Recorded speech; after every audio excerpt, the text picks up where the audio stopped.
Pata Seca, the man Brazil tried to forget.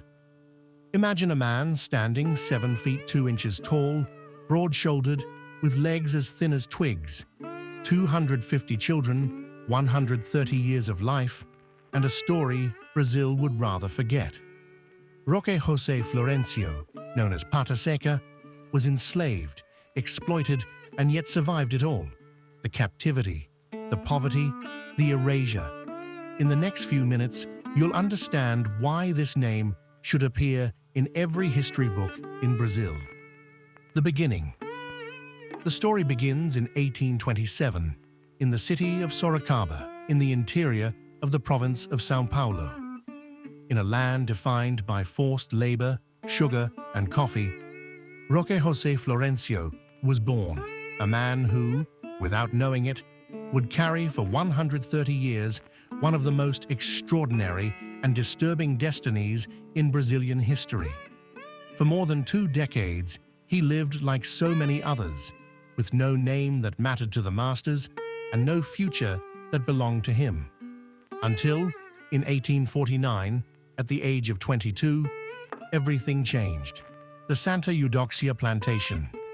That year, Roque was purchased by the landowner Francisco da Cunha Bueno, owner of the Santa Eudóxia plantation, in a region that today corresponds to the municipality of São Carlos, in the interior of São Paulo. And when he first laid eyes on Roque, that imposing height, that powerful build, he made a calculation that tells us everything about the cruelty of that era. Roque would not go to the fields. He would not go to the slave quarters. He would be a breeding slave. The logic was brutal and simple. At the time, it was believed that tall men with thin legs were more likely to father male children. And male children meant more arms for forced labor, more profit, more power. Roque José Florêncio was turned, without anyone asking his consent, into a living cog in a dehumanizing machine. A different life, but not a free one. Unlike the other enslaved people, Pata Seca did not sleep in the slave quarters. He lived in the big house, received better food, and did not cut sugarcane or harvest coffee.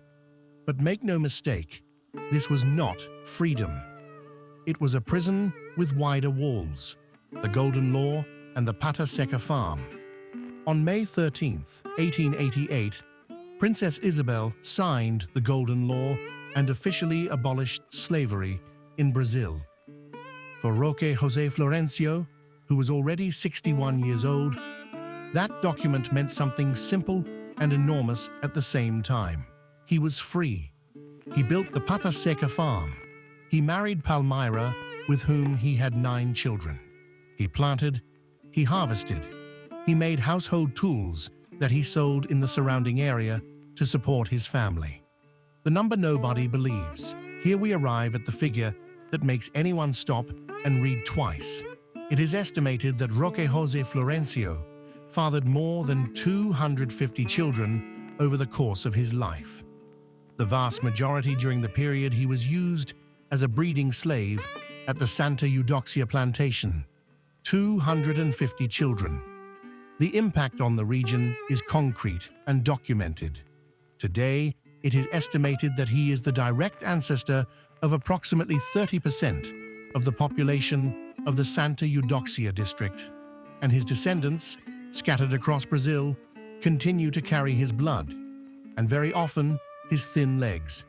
The oldest man in the city, in November 1957, 3 months before his death, Roque José Florêncio was still on his feet. At 130 years old, he took part in a commemorative parade in São Carlos, where he was honored as the oldest man in the city.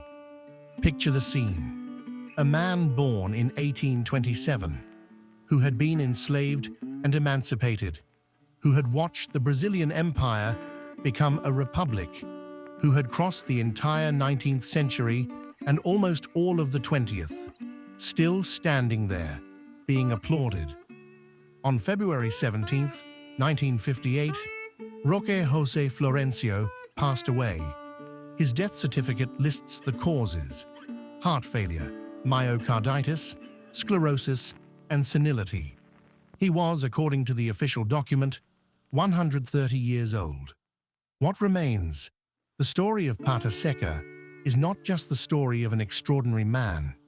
It is a mirror of Brazil, of its cruelty, of its ability to erase stories, and of the quiet strength of those who survived in spite of everything. 30% of an entire community carries his blood. And now, you know his name too. Roque José Florêncio, Pata Seca, 1827 to 1958.